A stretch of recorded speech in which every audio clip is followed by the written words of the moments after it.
Welcome to episode 135. Family life can be so much easier. Improving parent-child interactions using psychosynthesis, featuring Dr. Ilene Val-Essen, licensed marriage and family therapist. Make sure to subscribe to be alerted about future episodes by Clearly Clinical.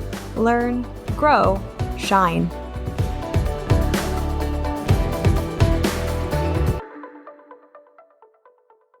Hello to our listeners. My name is Beth Irias, and today I am happy to be joined by Dr. Ilene Val-Essen. Dr. Val-Essen is an expert in the area of parental support and basically how do we support parents in being as effective as they can be in their role within the family. Dr. Val-Essen, thank you so much for joining us today. My pleasure. Thank you for having me. So, I would love to hear more about your background. I know you've been working in this line of work for quite a bit. You've written books on the topic. You're also a trainer and teacher about it. So please tell our listeners a little bit more about you and how you came to have this specialization and passion for supporting parents. Well, it all happened when I became pregnant and I felt life in my womb, and I promised my son I'd be the best parent that I could be. And that commitment was deep and strong. And when he became, 2 years old and had a voice of his own, it wasn't as easy to keep my cool all the time. So at times I would yell and feel just absolutely awful. And I promised myself I wouldn't do it, but I didn't really know what I was doing. And at the time, I read Tom Gordon's book, Parent Effectiveness Training. So I could not admit that I needed help, but I was an educator. And I thought to myself, oh, the family could enjoy some more income. So I'll take a training. And I became a parent effectiveness training instructor. And at a certain point, I decided that I wanted to become a marriage family therapist. And I became introduced to psychosynthesis. I'm not sure if you're familiar with it. A lot of people are not. But psychosynthesis is a transpersonal approach to psychology and education.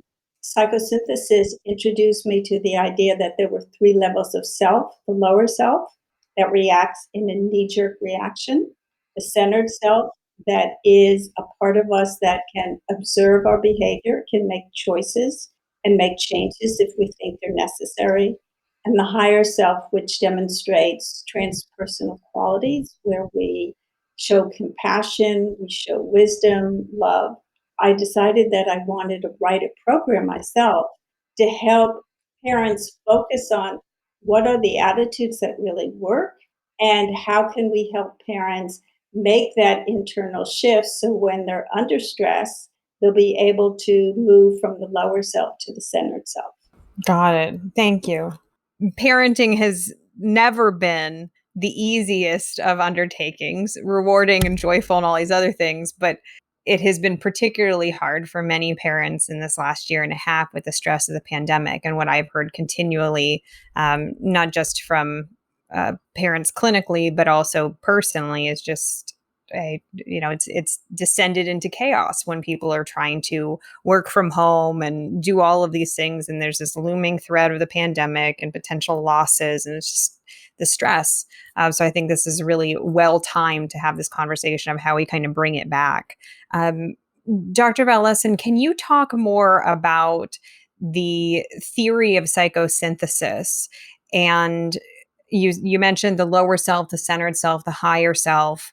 Can you talk about kind of how we transition in between these selves and how you see this as applicable to parents, like what the triggers are that cause us to jump from one level to the next?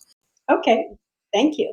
We can start with the lower self. Basically, we slip to the lower self when we face stress. And whatever our definition of stress is, we're not able to, we react with a knee-jerk reaction. Somehow or other, our buttons are pushed and we don't have access to, keep it calm, keep it cool. And I love this theory because when I would lose it, I would view myself and really be ashamed of my behavior. Yeah. Through the lens of psychosynthesis, this is something that's universal. and that there's always the legitimate need. And that I have tears in my eyes now talking, because the idea that I wasn't a bad guy, as much as there was a legitimate need that I had that I wasn't able to meet constructively, was very, very helpful. And so what we do is we help parents intentionally teach themselves how to calm themselves, which is, that's just very common nowadays. But when I learned about this material in 1975, that it wasn't so common. And a lot of what I enjoy is that when parents or anyone is taught how to calm themselves, there's an exercise that's called a relaxation exercise. So it works with the breathing and it works with visualization. So those are two very powerful, simple tools to allow us to make a transition. So in the relaxation exercise, we imagine that there's tension in the lower self, in our solar plexus center. We imagine that there's a elevator that parallels our spinal cord. So we take the tension in the solar plexus and we raise it through our breath into the heart, where we transmute that energy to love.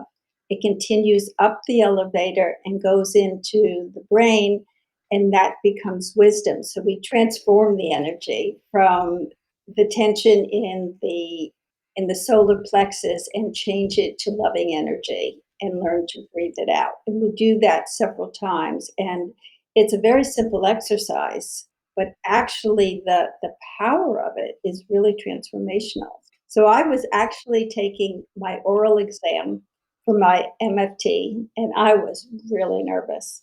And I went into a dark room and I did this exercise literally for 3 or 4 minutes. And I felt like I became superwoman from a crazy, loony, nervous person. After doing the relaxation exercise, some calm came over me and allowed me to, do my best during the oral exam. And parents say that all the time.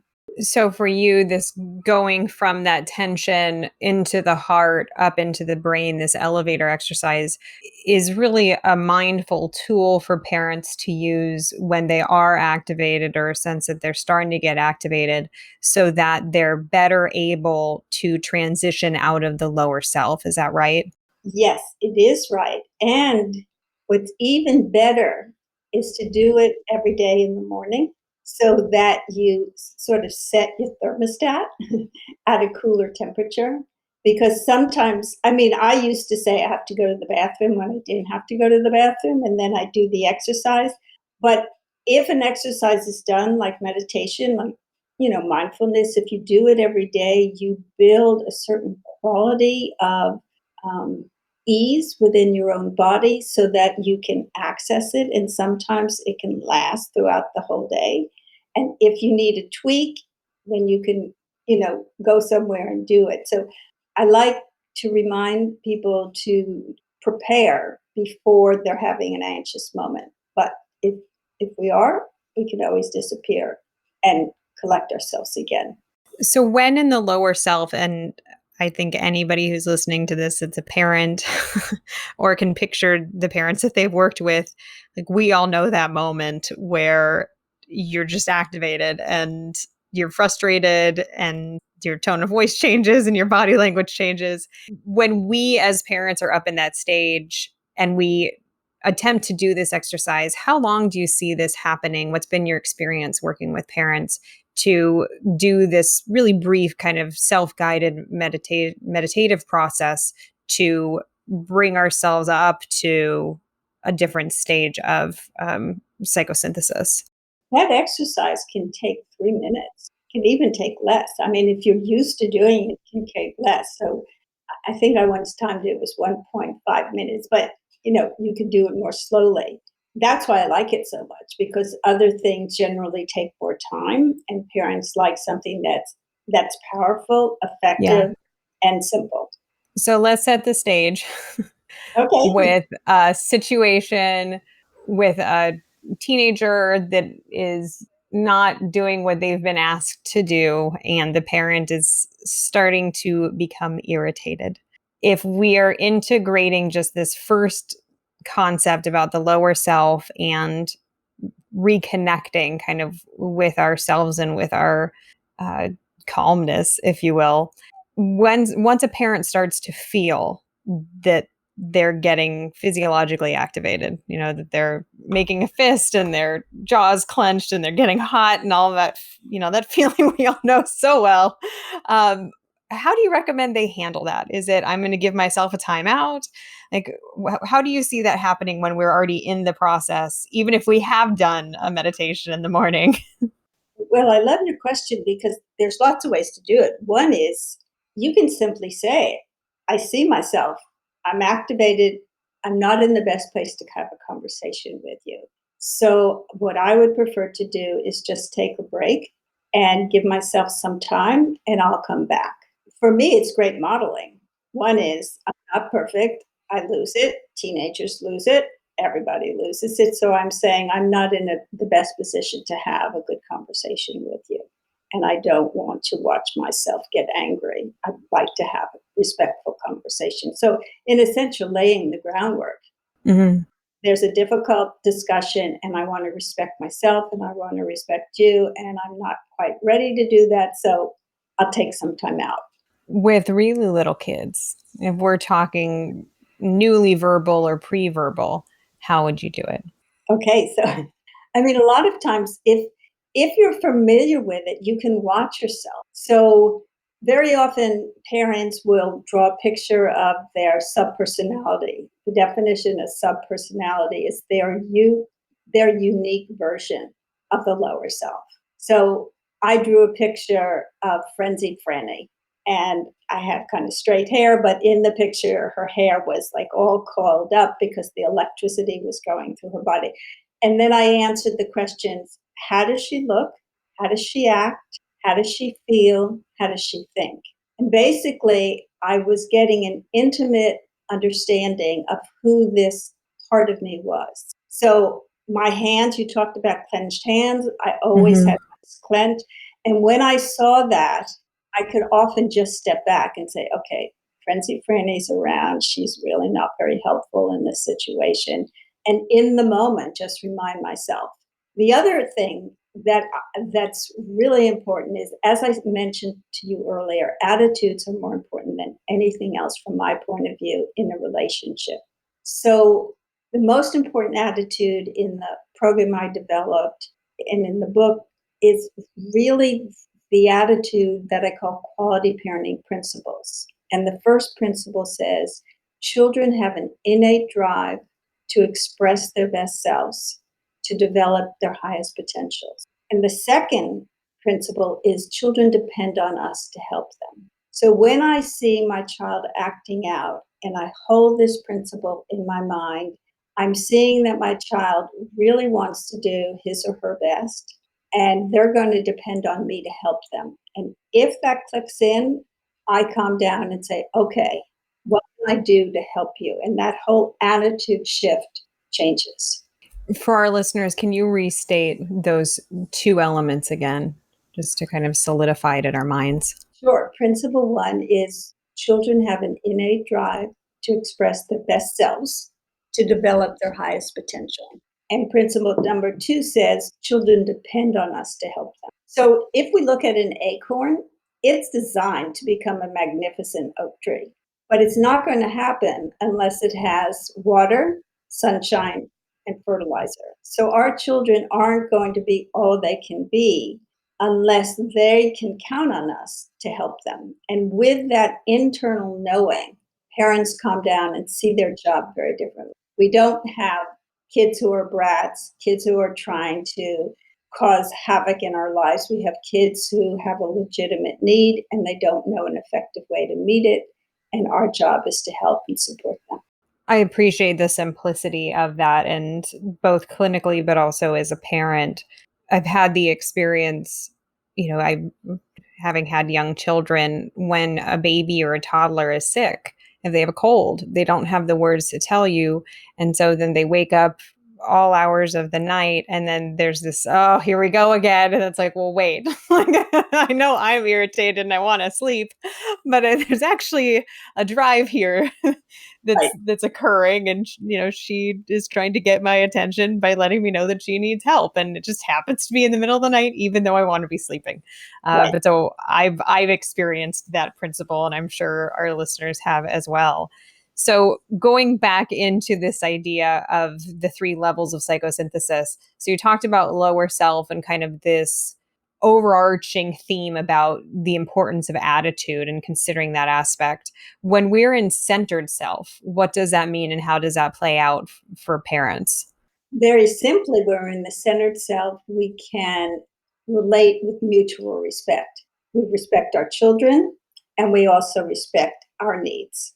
And to reinforce that, I've created these center self characters, all of who model respect. So, I mean, one of the characters calls the listener, and it says, we respect each other's knowledge.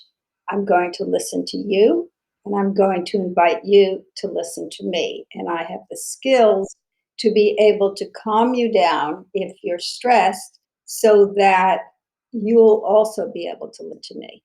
And then the humanist is a character that says we respect each other's needs. So you as a child have needs, and I as a parent have needs. And our goal when we interact is to make sure I hear your needs and do what I can to help you meet them, but also that you understand that I as a parent have needs and I'm going to do what I can to meet my needs. Otherwise, I'm not going to stay in the center itself very long if my needs are denied. And so there's 5 characters, and they all basically said, we respect, we act in our relationship with mutual respect. So the centered self is always in relation to somebody else. Oh, well, I can be in the centered self just being by myself. I can be in the kitchen and be very awkward, or I can be in the kitchen and be calm and put things away after I cook or whatever. So it doesn't necessarily have to be in relation to someone else. To me, it's a quality in a sense of consciousness. I'm Okay. calm, I'm capable, I'm graceful, I move in a way that feels comfortable and Yeah. capable. Connected and secure. Perfect. Those words are perfect. Yeah.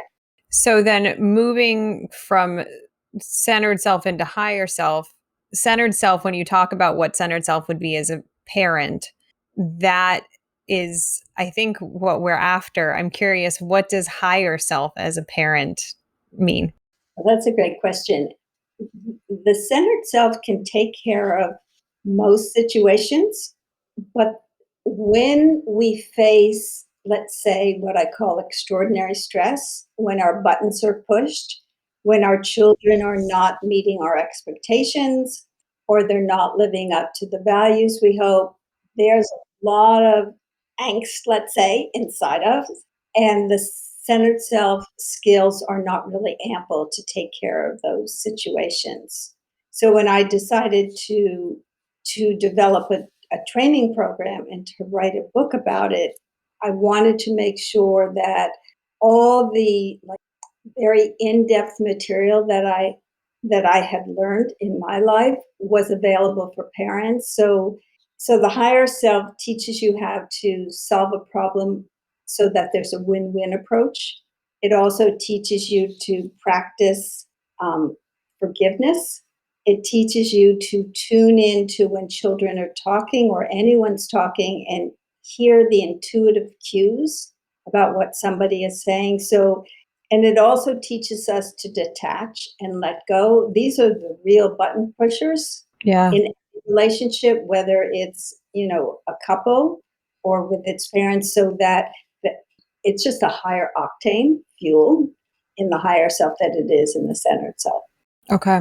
So when we're at a high level of stress, which stress, and again, looking back at the pandemic, we know many people, but in this conversation, particularly looking at parents, have often been under a unique and different kind of stress. Then they are called upon to be pressed with access to the higher self even more because they're already activated. Yes, I think that's a good way to say it, that the people I know who were doing better than others during the pandemic, they had a rich, like, internal way of just relating to the world. They fed themselves. They found readings that would support them. They made connections with some of their natural talents. They made connections with different people. So they were much more full versus for many people, there were times when we felt so empty. And if we feel so empty, we can't really access even the skills of the center self, which are ample for most of the time. So for you, when you are sitting with a family that is under extreme stress, and being honest, I mean, at the point that many people, whether it's couples, individuals, families, pursue therapy, or parents, it's usually because whatever the bad thing is has been going on for a while and people are uncomfortable. It Yeah. is generally not a joyful thing.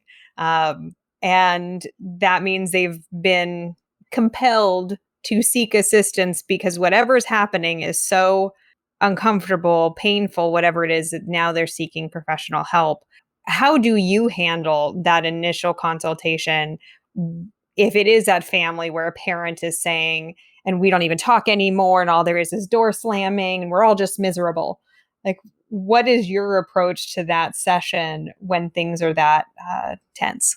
Well, I like to start by asking everybody in the family to talk about what is working. I know that a lot of things aren't working right now, and that's why you're here, and there's a lot of anger and a lot of upset. But let's try to recall what it is that does work.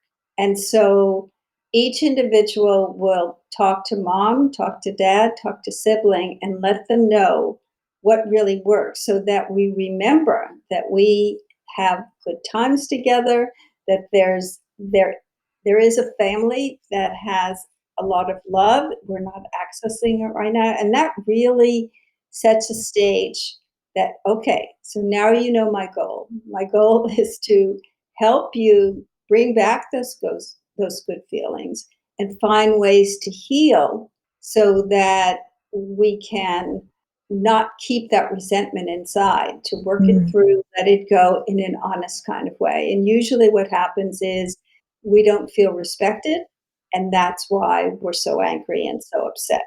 And the intention is to make sure that parents get respected and children get respected, and I'm equally committed to each. Knowing that, and I have a slight smile when I say this, thinking back at many a family session, knowing that this process is sometimes easier for a parent to buy into than for a child or an adolescent. So you ask them that question of, what does a family do well? What's really working for you? And you are met with the nothing, Okay. nothing. How do you respond?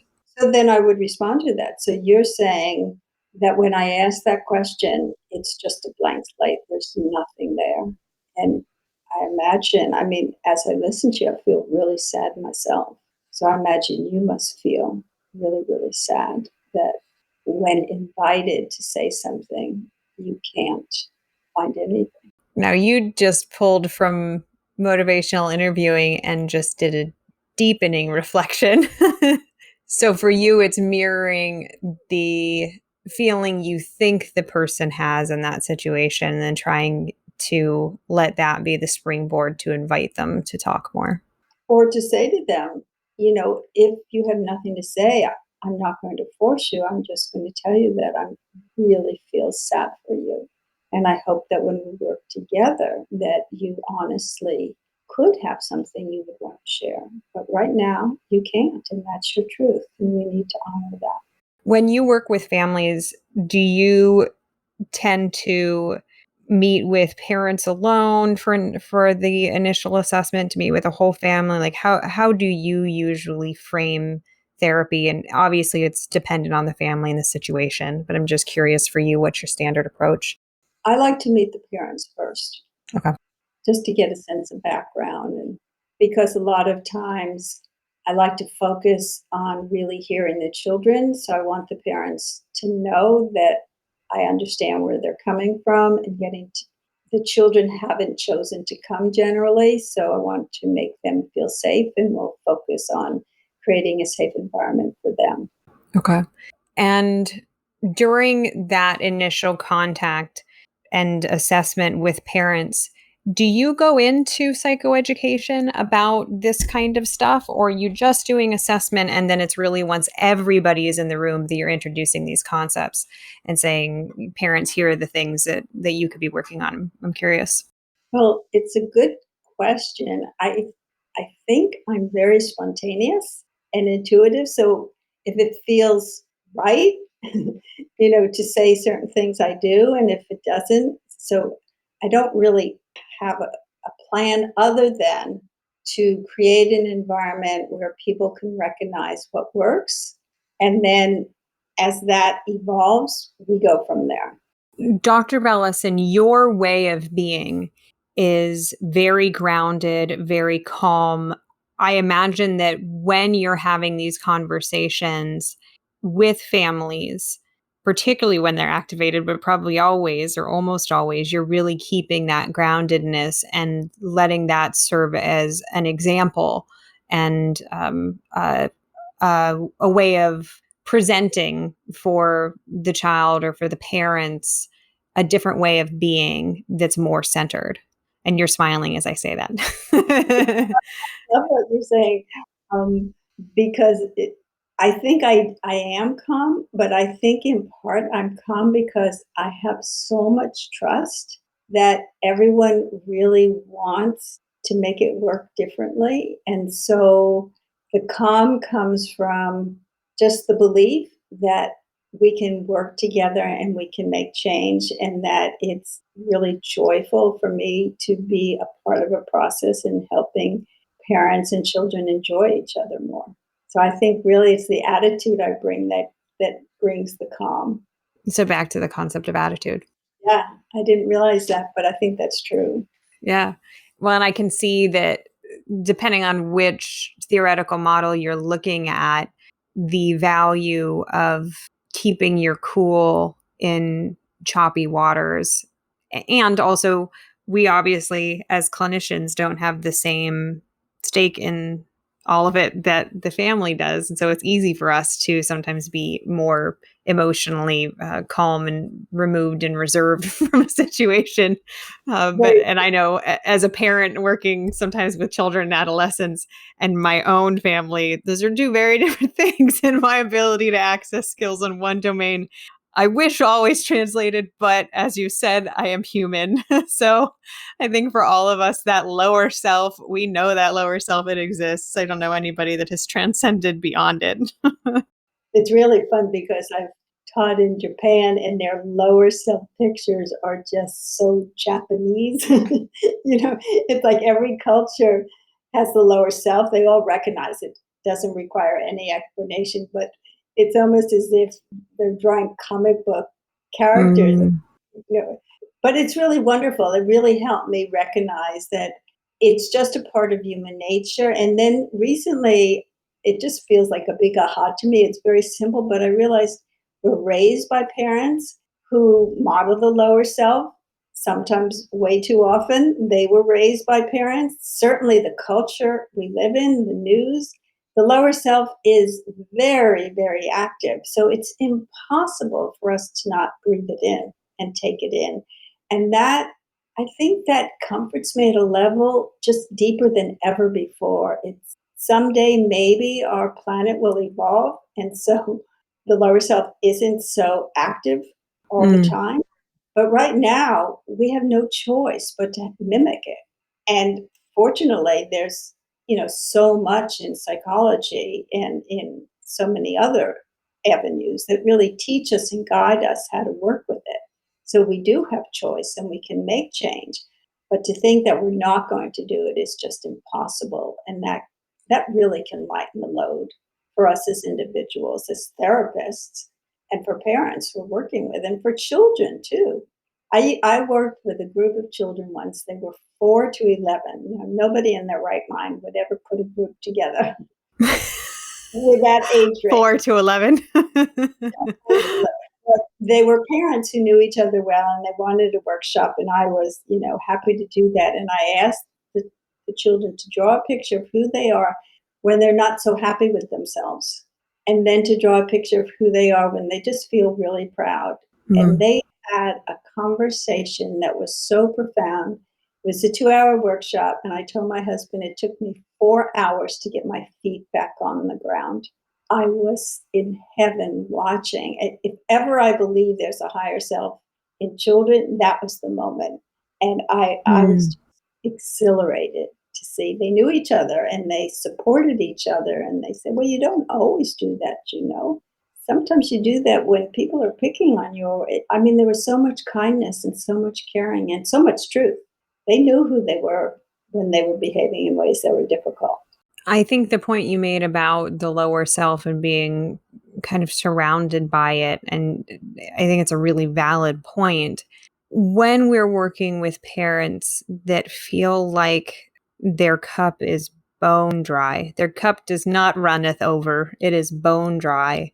I can imagine that they want to access centered self. They want to go into higher self, but feel like they don't have any of the capability to do that.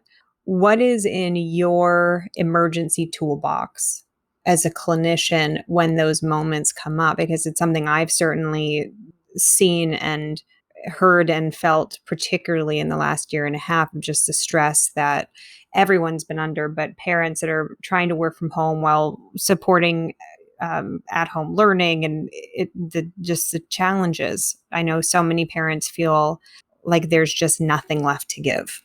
Right. And a lot of what I try to do is ask them, what is it that could feed you? Because you need to be fed. You know, when you're on an airplane, they tell you to put The oxygen um, mask on. on first. And so I love that because you need to take care of yourself. And clearly, the environment is not supporting that. But if you have nothing to give, then you need to begin with yourself. And so we need to take some time to really explore what you can do, what's stopping you from doing it, because the pandemic is not rolling out the red carpet for you to have time alone, Yeah. but it's essential. This is medicine for you, emergency medicine. So we need to focus on that. And please try to be kind to yourself because it's a really difficult situation. I think having talked to particularly single parents of just the burden that they've had and continually have, but particularly due to the pandemic, in not having any outlet, not having anyone necessarily, well, if they had help before, to not be able to have accessed it. I know in talking with many parents, and even for myself, the idea that there's this glimmer of possibility to having community again after so long of not having community, not having family support, not having friend support, not having a babysitter, not having time to go on a walk, alone. It's I'm imagining clinicians and parents alike listening to this going, yeah, this has been a time where I haven't been able to fill up that cup, and trying to figure out then what is in the emergency toolbox, because it lays a groundwork for a family in chaos. And for some people, it's music, some people it's dance, some people it's art, some people it's reading, but Some it's people it's important. reality TV. Yep. Guilty as So charged. we need to figure out what, and we're laughing, and I think it's important that we laugh. If this is what works for us, well, go for it, because that's what's essential right now to feed yourself. One of the things that I appreciate in the language you use about feeding yourself is that idea that this is not something excessive. This is something fundamental to our survival. And I think for so long, this idea of like, well, self care is getting a manicure, or self care is going on a fishing trip. And yes, However, self-care can sometimes take on a very different meaning, which is I was able to shower. That it's like I had a cup of coffee. Um, and I appreciate that concept of feeding yourself. And I can imagine you talking to parents about that are really overwhelmed and stressed and sad and reminding themselves that they need food too. When I finished my PhD, I was so exhausted, and my whole life was a to-do list. So when I completed it, I decided to add on my to-do list all this self-care stuff because I was still programmed to do. So one thing I did is I kept a novel in my car so that when I would go somewhere, if I felt stressed, I could always invite the characters in the novel to be my friends and support me.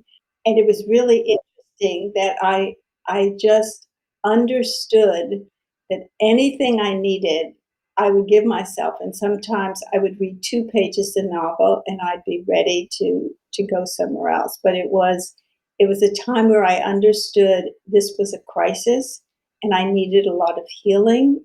And I think the pandemic has been a worldwide crisis, and all of us need a lot of healing. And whatever healing will work for you, that's constructive in a sense, constructive enough that it's not causing harm for you, then we need to honor how important it is and feel good that we found something that really works for us. This is a really powerful conversation, and I knew that it would be because these are heavy and discouraging topics. I have not I've not met a parent ever that has said nailing it. And I particularly have not met a parent in the last year and a half that has said nailing it. In fact, it's quite the opposite. But so I think even so for me clinically, I appreciate what you're saying, but even as a parent myself, I think there's something really healing in that concept of being given permission by a clinician saying you need to feed yourself too. And that when we feed ourselves, that's how we then go on to feed our young, essentially. I love when you say nailing it because I think that's part of the problem. As parents, we have such high, unrealistic expectations of ourselves because children are works in progress. So they're not mature enough to be able to express their needs in a way from the center of self. Very often you said, a baby is crying in the middle of the night. That's a very effective way to get your attention, but it's very difficult. It's not timely for you. So I think if parents began to understand that what we need to offer our children is the truth that we're trying, the truth that we're falling short at times, the truth that we need a break and that we're not capable right now of relating in the way that we want, and the truth that we do something that really works and that we celebrate together. Like this was a tough one, and we really made it work. Let's remember that we can count on that. When I would work with my son, I taught him the win-win method, and he'd say, "Oh, this is not going to work." And I said, "Well, it worked last time. So I'm going to assume that if we put our heads together and give ourselves the time, we're going to find a win-win because what will help make it work is our willingness to hang out and do it." And I think that's modeling of just the will to make it work and giving the time and the energy and the love for ourselves and each other to help make it work. So there was a dad that we had just taught him the win-win approach, and they were coming home from a vacation. They were in their car, and the kids wanted to go to sleep. And there were 2 blankets, and they were both fighting over one blanket. And he said to himself, "If I do the win-win, does that mean I'm going to have to take a scissor and I was thinking the same thing. cut the blanket in half?" He says, "But I'm going to try something. So he said, I've learned this thing called the win-win approach. And to be honest with you, I have no idea really how to do it. But let's look at these blankets. One of them is soft, and one of them has these beautiful animals on it. And so maybe you can think about what would work for you, because they both wanted, I guess, the one that was soft. And then one of the kids said, "Oh, it's okay. I want the animals. They'll help me dream." And that was the end of that. So it wasn't any mighty skill that he did, it was the intention to make it work for both kids. They and it did. So I'm imagining you coaching a parent through this, that a family brings in a conflict. One of the things that I know in parenting when I'm in my centered self is to be at the child's eye level, to not use my height as a power differential, and to get down. And so I'm imagining you either sitting or, if it's a little child, to encourage the parent or parents to get down on the same level that they are. Can you walk us through another example of the win-win, how you explain it to parents, how you explain it to kids, and then like the ideal scenario of what that would really look like to engage everybody in that type of problem solving? Hmm. Let me think. I'm thinking of different stories and trying to figure out which one to work with. I'll give you one that was pressed my buttons, extraordinary stress. So my son is 12 years old and he's invited to gifted classes. Well, as someone who was an ambitious student and was never supported in my education, the idea that he could be invited to gifted classes was over the moon for me. And he says to me, "I don't want to accept that Mm. invitation," which was, I couldn't believe he said that. I figured he didn't know what what was, I felt he was ignorant of what it really meant. Hmm. I began to explain to him all the positives of what would happen, and that at a certain point, he, he knew me well, and he knows me well, and he says, "Mom, every time I don't agree with you, you think that I don't understand you or that I haven't listened." And so he gives every point that I made very clearly. And I said to him, "Okay, I don't want to force you to go to these classes, but I don't want to say, fine, don't accept this invitation without really understanding, without having you convince me that it's really a good idea for you." And by inviting him to convince me, he opened his mind and his heart to me and said, "I know that I qualify to go into these gifted classes. It's very clear. I don't have the confidence that the test grades show. And my plan this year is to work very hard to raise my grades, to feel more of a competent student. And I also feel like my social life is very important this year, and I want to spend time there. And when I excel in school and when I feel more confident, I will assure you that I will join those classes." And tears run down my eyes. I said, "Okay, you have a plan. We're really on the same side. You want what I want. The timing isn't right, and I support you completely." So, in my mind, that's a win win. It does invite us to the higher self, Hmm. but I think we can get to win wins when we really have the intention. If you don't want something, help me understand your point of view.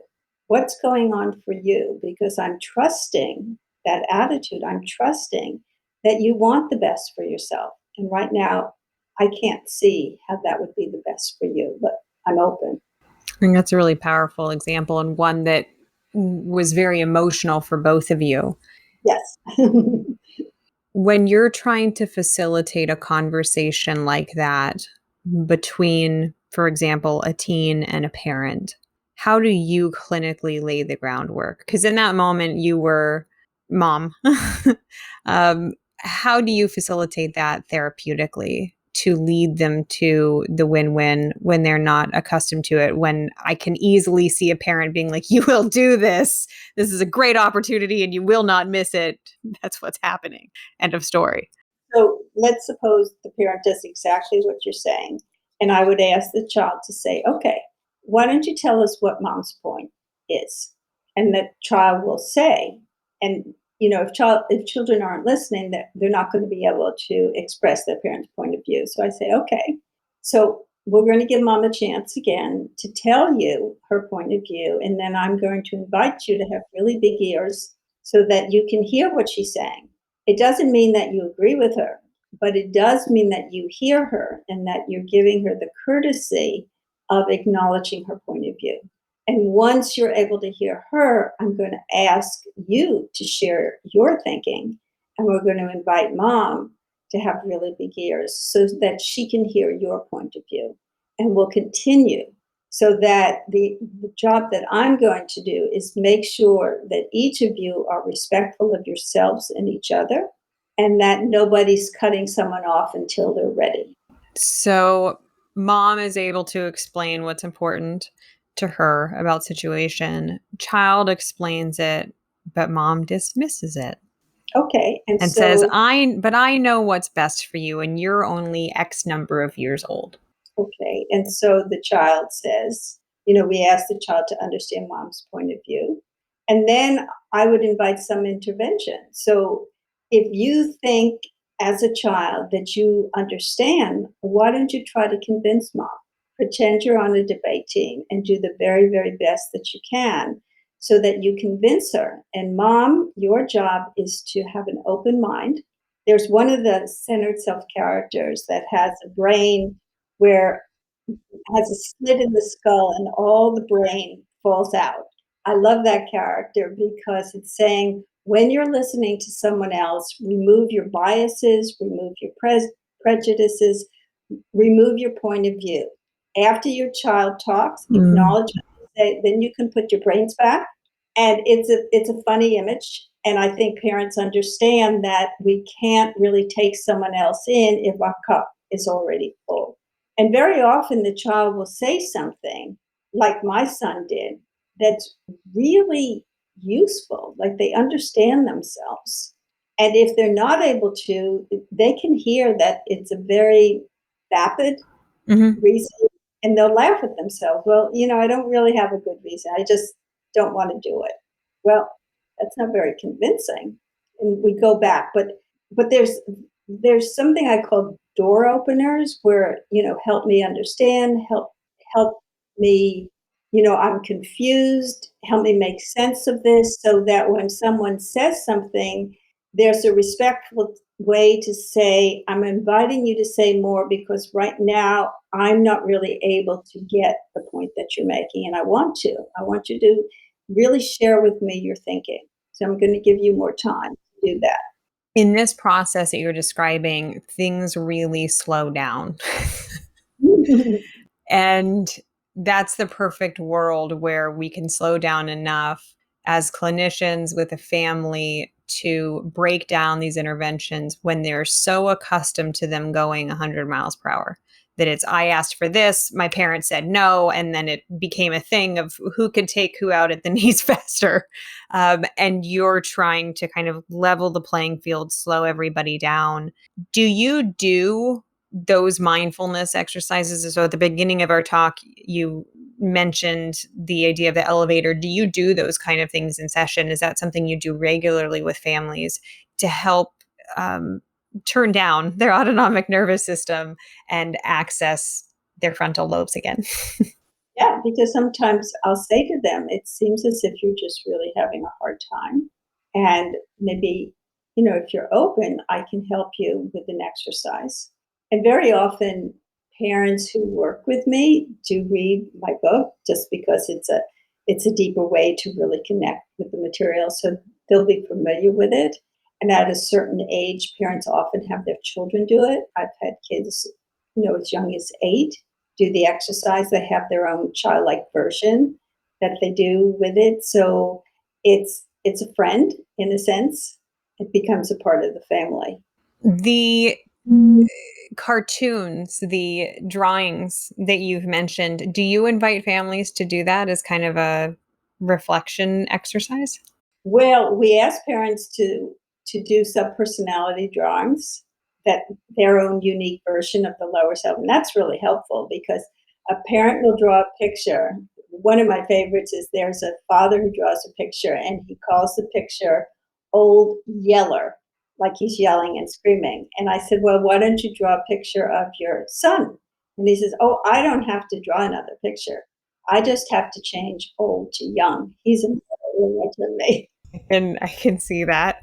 Um, and I can see if you were to lead parents, so if you have co-parents or many caregivers involved and without a child or adolescent in the room, one of the other things that I've seen, the disagreement between parents about how to approach things, who's quote unquote stricter, who is more lax, and that confusion about addressing this. I can also see that your invitation to uh, draw out their subpersonality would also show for the co-parent or parents, here are my shortcomings and I'm aware of them. Like the externalization, I guess. Yeah. And also, it's interesting when parents have different points of view, there's always the truth, at least from my point of view. When someone is more lenient and someone is more strict, there's a truth that each of them represent. And so, how can we manage that so that we as parents feel comfortable, so that the extreme Mm-hmm. of mine, the extreme of yours are not taking lead, and that we can consider what our values are and also the individual child that we're working with, so that we make it work and we respect the differences, because it's really important modeling. So when we have co-parents, we we want the mom to respect dad and dad to respect mom. In some families there are two moms, and some families there are two dads. So equally, it's important that we respect whoever the co-parent is, and that the children recognize that there is this intention to know that the co-parent has something to offer, and that we want to be able to hear what they have to offer, even if we disagree initially, because if the conversation's deeper, usually we are able to appreciate that their point of view has some value. And then that's just super modeling for children to recognize, even with their own friends, that when they're having a disagreement with someone, if they are able to keep listening and respect, sometimes there's just another perspective that enters that makes it okay. These ideas, again, as you talk about it, I can hear how you're slowing things down to, I guess, try to peel off some of the pressure and the chaos and the intense emotion. Because when we're in the lower self, things need to be done yesterday. And you're trying to kind of zoom out from that to take that pressure off and slow down these interactions. In your perfect world, when you're working with a family and you're teaching them these concepts, talking about these different parts of themselves and these subpersonalities, the ultimate goal, it sounds like, is twofold. So it's not just that the communication would be altered, but that also that the person's relationship with themselves, their insight into their own feeling state, to their values, their goals, their beliefs, all of that, they'd be more in tune with that, more aware of that, and simultaneously also use different skills to interact with somebody else, maintaining their integrity as well. Is that right? Beautifully said. Thank Thank you. you. In psychosynthesis, if we simplify it to, in a sense, its essence, the intention is to gain more awareness, which is exactly what you were saying. And the other is will, to be able to learn skills, to make choices, to adopt attitudes. So when we have awareness and will, then there is room for change and transformation and respect for ourselves and for everyone else we're communicating with. And not the kind of thing that's probably going to happen in one session. Not likely. So tell me, through your lens, having done this for as many years as you have and being so skilled in this application of psychosynthesis to working with parents and trying to help them access that version of themselves that they really want to be more frequently in who they are as a parent. And again, this is a very targeted question and very generalized at the same time, knowing this is highly specific to the family. If you're setting the tone with a parent or parents about kind of what to expect and how long there's going to be a learning curve to this. What do you think is reasonable in terms of setting that expectation? Well, it's a fair question for sure. Some families come in and they're eager to come in because they want to do prevention work. They can see that there's more arguing when there was before and whatever. That process goes fairly quickly, but there are some families where it's hard to get them not to interrupt each other or say, pretty unkind, judgmental things to others. Hmm. So it takes more time. And a lot of it is, I say to them, if you're able to calm yourself down, if you're able to find something, I'm offering the relaxation exercise and the bridge exercise, which you relax and then you cross the bridge from the lower self to the centered self. Mm. And that's an exercise. But a lot of it depends on your commitment, how much time you spend outside the session. I see you for an hour. There's so many hours. And honestly, the parents who are more willing to read the book and ask questions and apply the skills and apply the exercise, things go more quickly. That's just how it is in any area. An athlete improves more when they're willing to listen to the coach and they're willing to practice. And so a lot of it is up to you. And when families have children, sort of like from 9 and older, the children read the book. Or sometimes when one partner doesn't read the book, the other partner underlines what they think is most important and gives them the book and says, okay, I know you don't really like to read. So why don't you just look at the underlines? These are the things that I think might resonate for you, so that we work to have resources outside the session, because there's only so much you can do in a session. I think one of the things that's really interesting in the way that you just presented that, having been a teenager, um, Yeah. I don't know how any teacher or any teenager feels about their parent doing like parenting classes. Like, I think it's almost inevitably going to feel like a trap, like Mhm. what's going to happen. And now I'm going to get in trouble more and not knowing what to expect.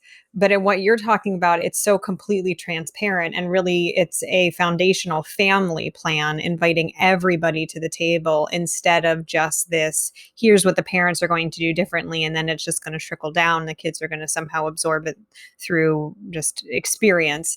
It's inviting them to that conference table and getting everybody on the same page, which I think that perspective of inclusion, like you've said, it really models for the kids that they have their own sense of self-respect and free will and are allowed to still be their 8-year-old versions of themselves and still have meaning and significance in whatever the trajectory is of the family.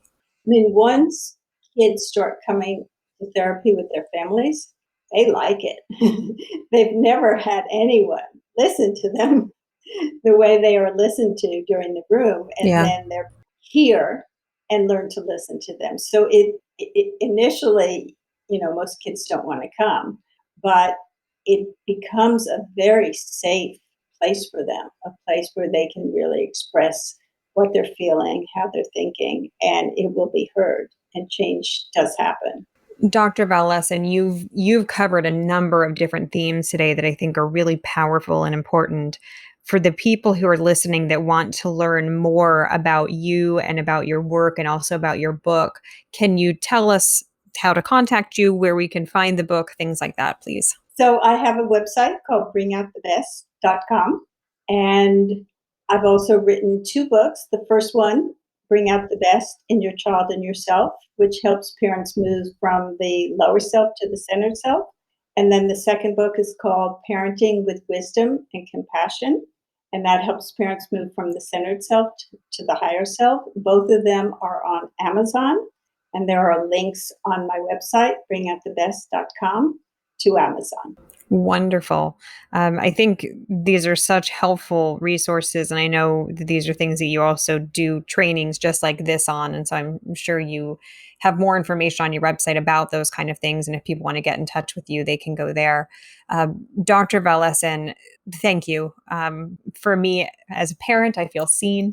And also as a clinician, I feel empowered with a different perspective and some skills to bring into the room to bring out the best. I kind of like those words. Thank you again for joining us. I really appreciate it. Thank you for having me. It was a pleasure. You've just finished listening to another exclusive continuing ed podcast by Clearly Clinical. If you like what you just heard and you need continuing ed credits, please visit us at clearlyclinical.com to check out our 1-year membership, where you'll have access to our growing library of continuing ed podcast courses. Clearly Clinical, where our goal is to help you learn, grow, and shine.